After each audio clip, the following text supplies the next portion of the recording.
Right, look at this. It's all very nice, isn't it? A nice sofa.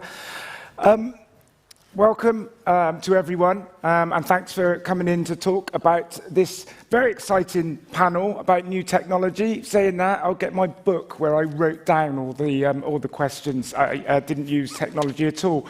So, we had a discussion about what we were going to talk about on the phone, and originally it was going to be what's the metaverse? And we decided that we would actually drop that from the title. And I wondered if you could talk me through, each of you, a little bit about why we had that conversation, why we felt it was better to go down this sort of AR, XR route. If I thought I knew what the definition of the metaverse was when I got on the plane yesterday, by the time I got to London, the definition would have been outdated already. The fact is that we look at the metaverse not as a location, but as a set of experiences. And the set of experiences that you will have in the metaverse is something which is still coalescing. There isn't a strictly, well-defined version of what that's going to be, and it might be different from every organization. So for me to tell you what the metaverse experience should be for you will be different than what the metaverse experience should be for our fans. Every sport is different, every fan base is different. So, to take the metaverse out of the equation made more sense for a more general audience where I would just be telling you what was important to me, and that didn't feel like a good use of your time. That's great, thanks. For me, it meant everything, which meant that it didn't really mean anything.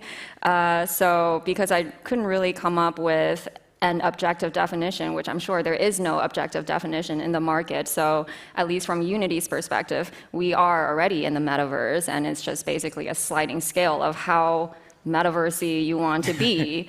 And effectively, it's the combination of virtual and the physical, which we're already living in. So to me, there is no single discrete destination or definition of the metaverse. And Drew? What they said. No, I suppose my perspective is we get a bit excited about labelling things, don't we? We have to put everything in a box or pigeonhole it and tell us exactly what it is and exactly how we should use it. The beauty about the metaverse actually is we don't know. Could be really good, could be great, will be a different way of experiencing sport. Let's just try it and see what it turns into.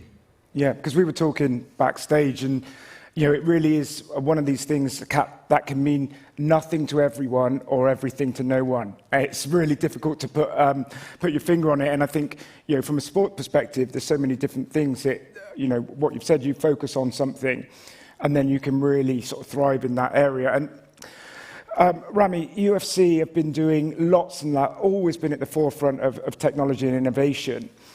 What made you step sort of quite heavily, if you like, into this sort of world of immersive and new technology? Sure. Well, I think the easy answer is that because we can. There are some structural advantages to the sport of mixed martial arts that make it easier for us to do some things with immersive technologies than some others. Two in particular. The entire playing surface that we operate inside of is like less than 750 square feet or 250 square meters. That's larger than both of the first two apartments that I lived in. And so you can capture what goes on inside of a very small amount of space much easier than you can on a football pitch or basketball court. There's also only two competitors, there's no stick and there's no ball. So there are some things that we can do that might not be quite so simple, and the technology might not be ready for some other sports that they are for us. That's because we can. The second reason is because we should, and that has to do with the demographics of our fan base. We have the youngest median fan age of any of the major North American sports, and our sport is entirely global. And so we know who our fans are, and we know what they're going to want when it comes to this younger demographic. We know where that's trending, and so when it comes to immersive technologies like the metaverse, if you could define it, this is something that the people who we know of as being at the younger end of the spectrum are going to ask from us. But I think that the most important reason is not because we can or because we should, it's because we must. And the UFC has an ethos that we're first. We believe that we should be first, and that it doesn't say followers behind us, it says leaders. That's what we do. And so when there's something out there in the world that we can be at the forefront of, that it's imperative that we do so. Thank you. And Drew, again, Liverpool FC are doing a lot in this space. Again, very innovative and good. I'm a Liverpool fan. So I wanted to know more. Can you tell us more about some of your plans, and in particularly some of the work around LFC Heroes, because I think that's it's very progressive, especially in the Premier Leagues. Yeah, and arguably controversial as I experienced. But I think first thing I'd say, and pick up on that point, I think we also have a responsibility to our fans to enter these worlds because, we know how important sport is. We know what it does for mental health, what it does for your physical health, what it does for communities. And so for us as a club, 1 billion fans worldwide, 700 million fans worldwide, whatever the latest reports say, at the end of the day, we want to give them an experience. And if this technology and this world enables us to give them that experience and take the authenticity of a live sports game, the authenticity of football to them wherever they are in the world, that's absolutely something we should be leading on, and we shouldn't be shy of that. And actually, so to that point, why did we try LFC Heroes? We could have sat on the sidelines and just commented on what everyone else says about NFTs, or we could have sat on the sideline and just saw what others did. But we wanted to know what it actually took to create a series of NFTs, what it actually takes to sell them, what it actually takes to market them, what it actually takes to understand who buys them. And you can't do that unless you're in it, and you have to be on the pitch in order to play the game. So we had to be in the NFT world in order to understand that particular world. We learned a lot from it. We got some things wrong, we got some things right. We've got an audience that we didn't have before.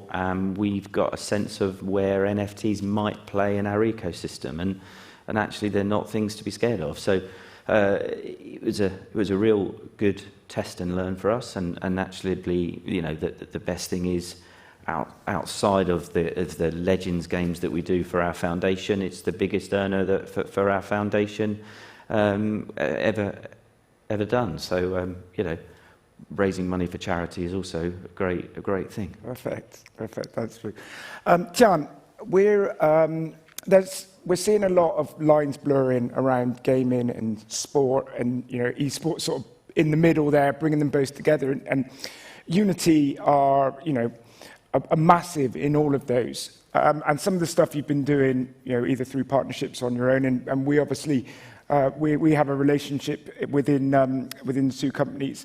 Can you tell a bit more about what you're doing? I believe you've got some slides that that we can put up. So if we could. So I will first just give an overall general idea of what Unity is real quick. For those of you who don't know Unity, we started as a game engine. We have a really powerful real-time 3D engine that many people have used for other purposes. So my role here is to build the sports organization within the game engine company, doing things to effectively reinvent the way that fans and the world consumes sports. So I have a few slides to kind of share with you the vision of what we're trying to build and what we mean by really reinventing consumption. So here, what I'm trying to show is that the future of sports consumption is no longer just going to be pure consuming in a linear 2D basis. You're actually seeing here the future of sports where consumers can have full agency of time, space, control. And to prove that this is not a video game, you see those actual fighters, George St. Pierre and Kevin Lee, actually playing around with their volumetric 3D figure. So this is what I mean. We're not trying to completely replace 2D linear broadcast, but rather you have to grow with the next generation of sports fans who are getting younger and more socially and globally diverse. So you have to follow them.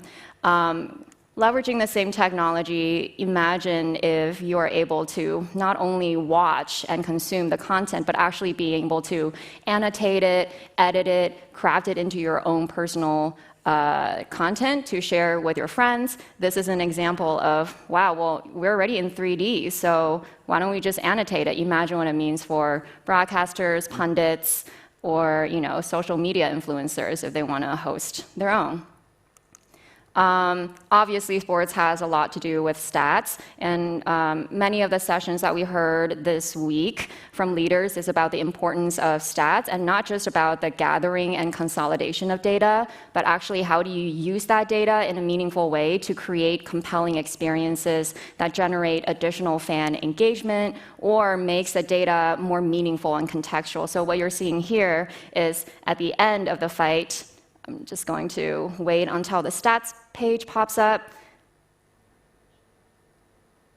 And it shows you the stats at the end. Now imagine you miss that particular takedown, so you go back. It's all linked. So utilizing all of those deep stats together, this is us envisioning what the future of highlights might be. Instead of just watching short-form videos, they're all interactive, and you use your familiar swipe right and swipe down.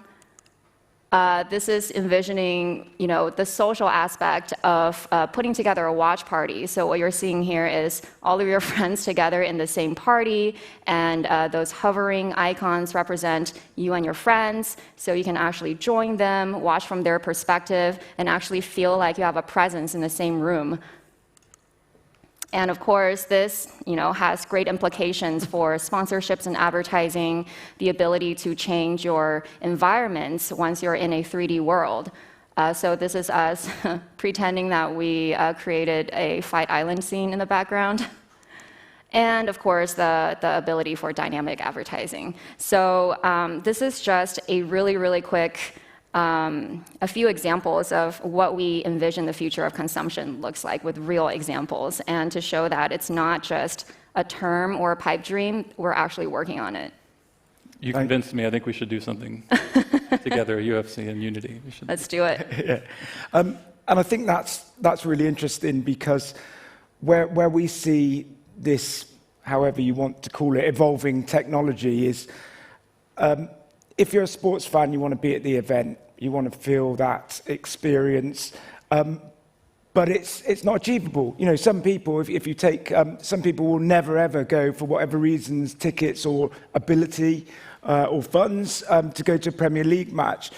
And the next best thing is the large screen. So how can we use these new technologies to bridge that gap? And I think there's a lot of space to play in, both as a broadcaster and sports clubs, and obviously the work you're doing with Unity. But we can get a bit carried away sometimes in the technology. It's great, it looks really good, but there must be some of the I guess, more complex things organizationally as we move into this. And I don't know if, because you're quite far ahead, Rami, have there been changes organizationally that you've had to sort of deal with?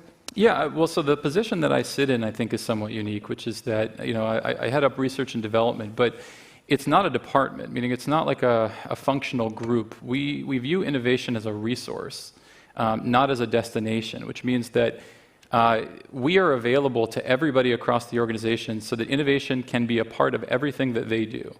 And I think that, when you talk about organizational structure, the thing that is often missing when it comes to a person who has an innovation mandate is trust. Because fundamentally, the technologies we're talking about are disruptive, and that's uncomfortable, especially for people who have been doing the job for a long time. And so when there's an innovation person inside of an organization, a lot of times when they have a mandate, it's for them to lead innovation. And so they'll go to whoever the department head is, and the department head looks at them and says, who's this person who's about to tell me how to do my job? And instead, what you need to do is build a trusting relationship between the two of them. And so our group has the perspective of we have no ego and we claim no credit.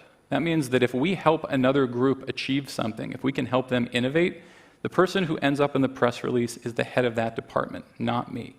I don't ever want my name to be the one in lights because it's a thing that they're going to end up owning.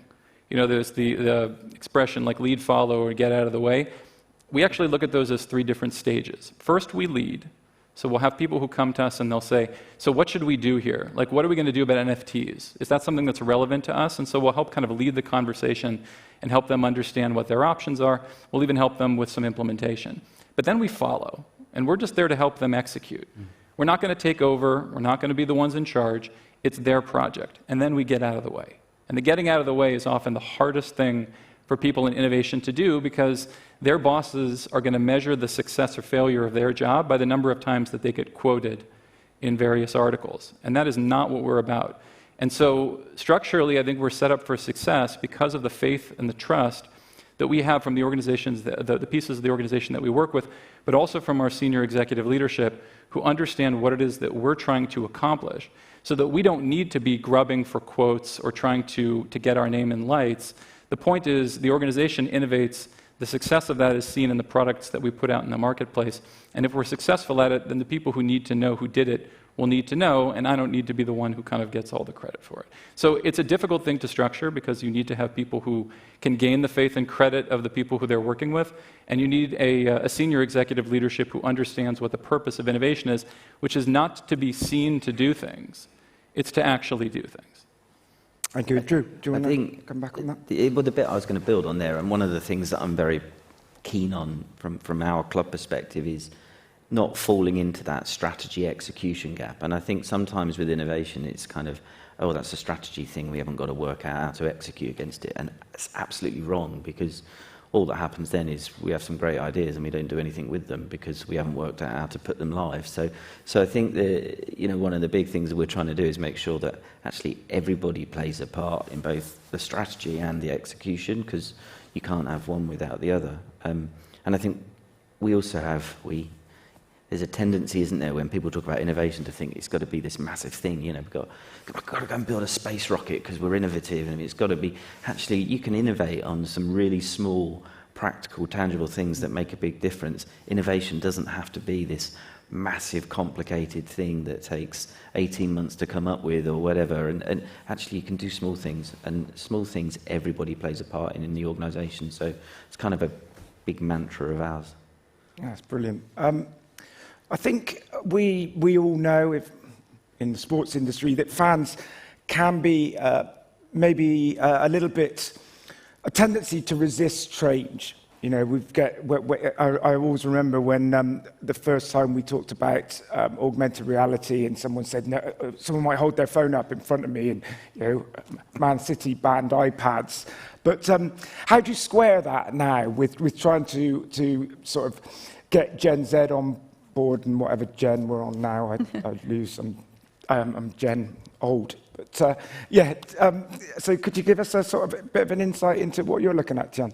Sure. I think it's important to understand that we're not simply trying to convert or force fan behaviors to change. We are simply adapting to what the fan is currently asking for.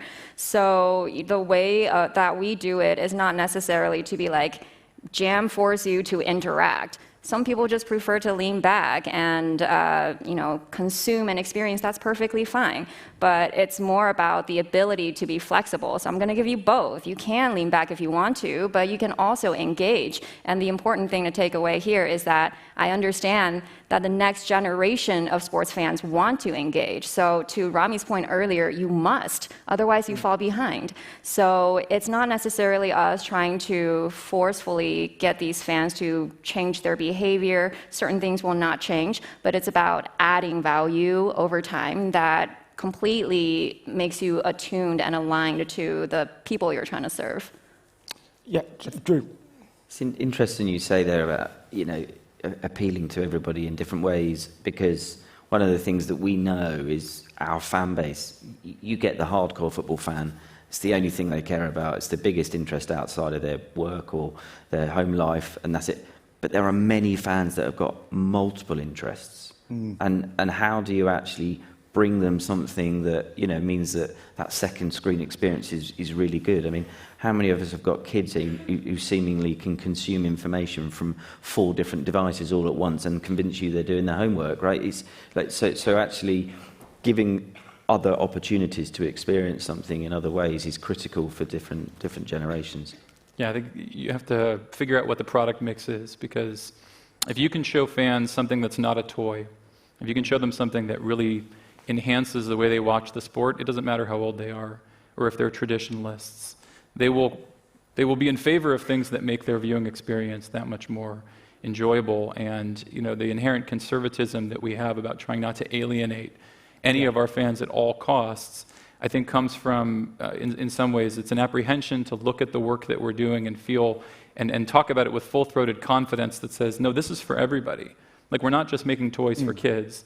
We're going to do something that no matter how old you are, I mean, there's some technophobes, and you do have to bring some of them along if you're going to use a platform that they may not be familiar with.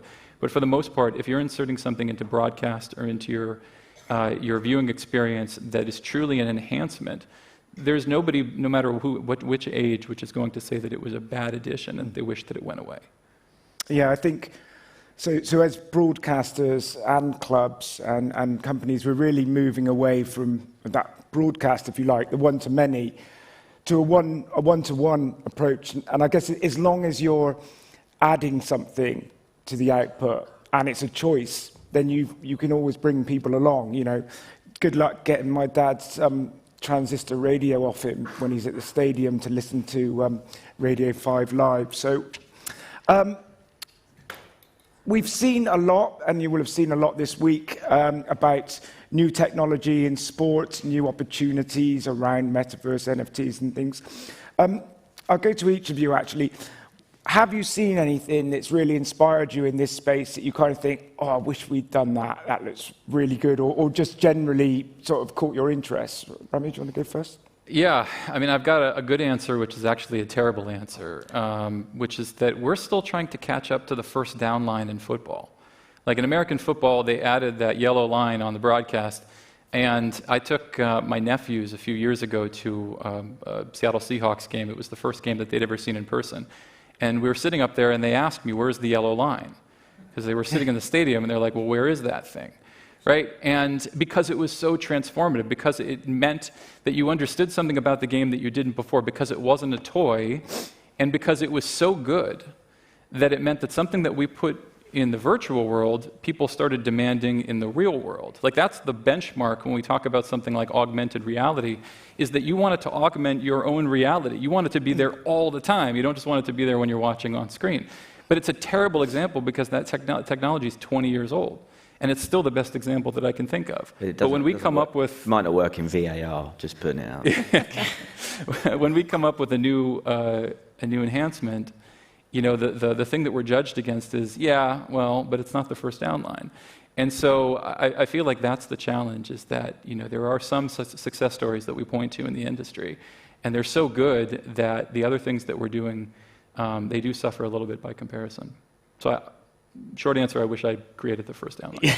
Yeah, that's good. And I think you really hit on something with, you know, AR. It does what it says on the tin. It should be augmenting your experience, not replacing it.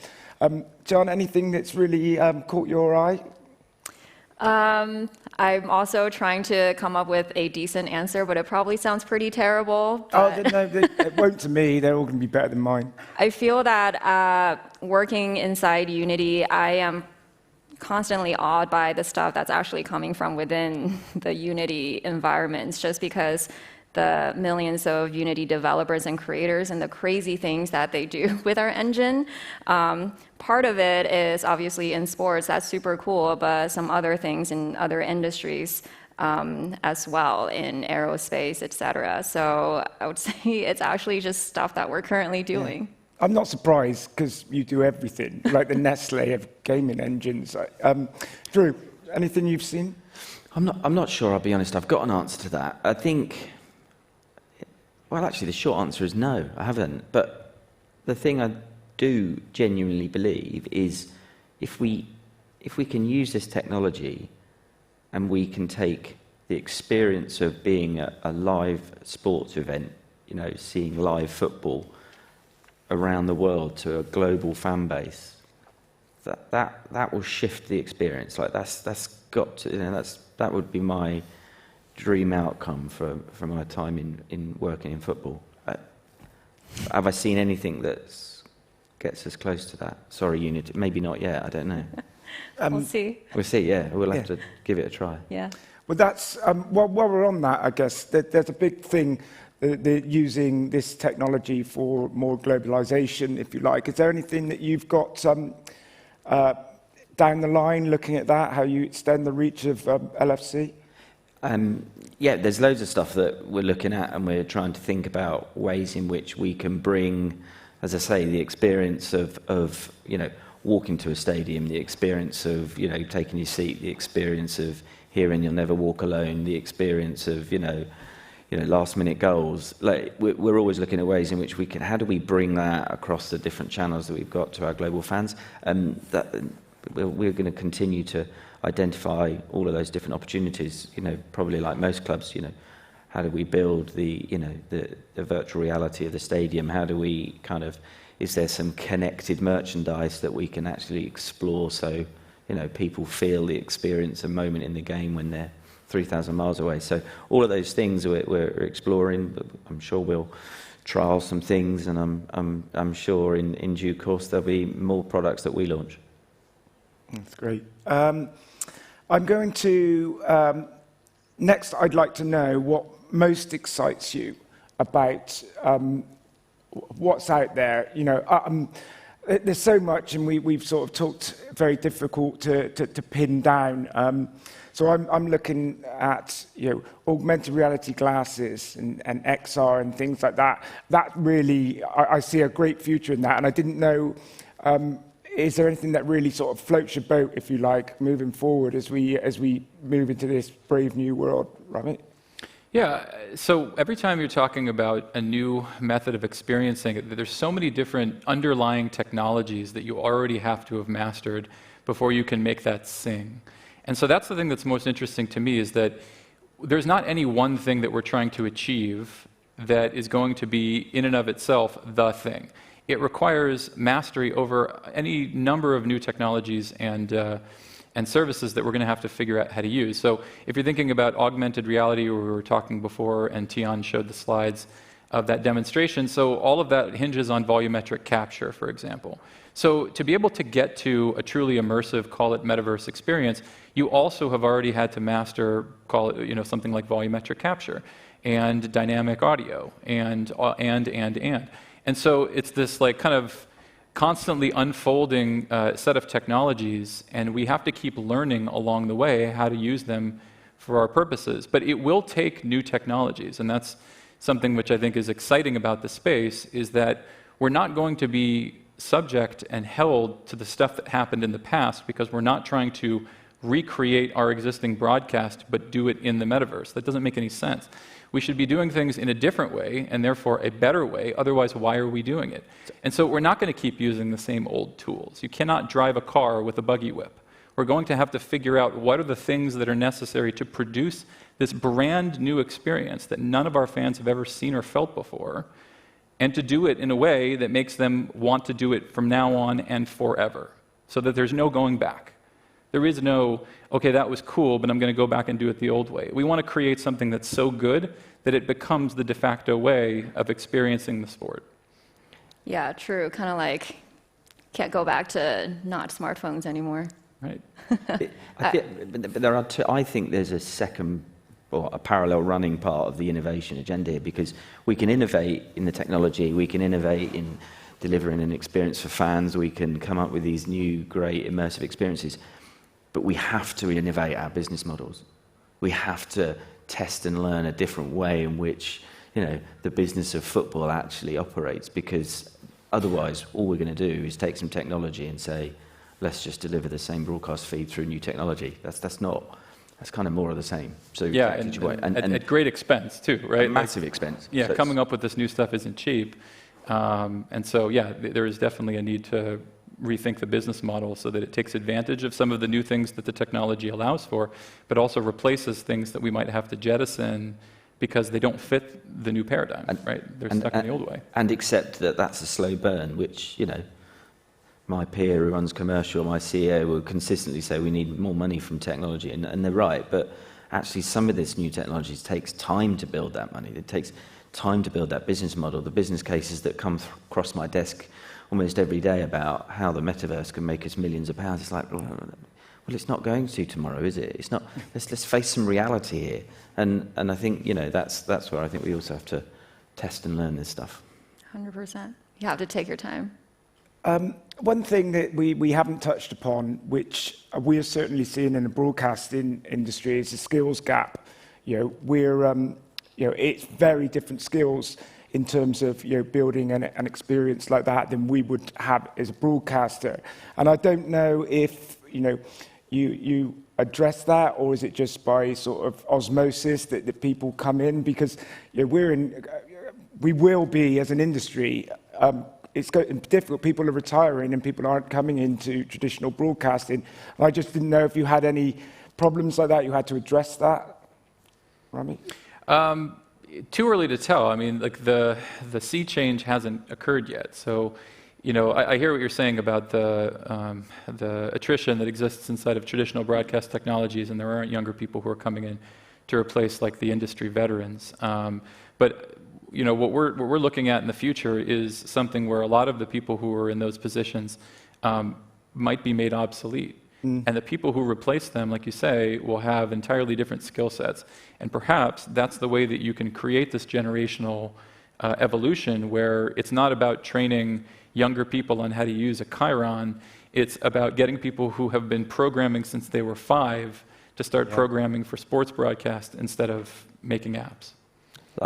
I wonder if our whole recruitment model might evolve as well. I mean, certainly, like every other organisation, we've experienced attrition and challenges, since the pandemic and, the big R and all the rest of it. And I think when it comes to some of these new technologies, it doesn't become cost effective for businesses and companies like ours to suddenly say, we're going to go and employ a bunch of people that know how to build these. Actually, we need to pull resource from other means. We need to build ecosystem of partners to actually help build us stuff for us. So I think, how we solve that problem will be different to how we might recruit a developer tomorrow.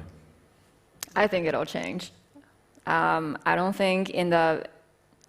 have a doubt that in the very long term that this entire shift in skill set is going to happen. Mm-hmm. It's inevitable. Look at the skill sets that we have today versus like 50 years ago, 30 years ago. It's always going to change based on how just life works. Yeah. And real-time 3D and other immersive interactive technologies, it will absolutely be a more widespread and adopted and utilized technology to cater to the content creation and consuming needs of the future. I think the tricky thing is, to Drew's point, how do you balance that so you don't get ahead of yourself? But I have zero doubt that this is all going to change in the future. Even, assisted refereeing, it's slowly being replaced. It will continuously happen as technology evolves. In 10 years' time, we'll be doing this in the metaverse. Yeah, that's it. So we got a couple of minutes. I didn't have any... Either I didn't have any questions or I don't know what I'm doing with the Slido. So is there any questions from the audience that I have for our panel? Yes. Just so that I understand, when we had the images up on the slideshow earlier, was that in real time, or was that the ability to watch back? That was not in real time, but real time is possible. Okay. Any others? Going once, going twice. Okay, well, that brings us to the end of our panel. Great guests here. I just want to say thank you to you all. And let's see where we go with this. It's, definitely an exciting time for the industry. Thank you. Thanks a lot. Thank you.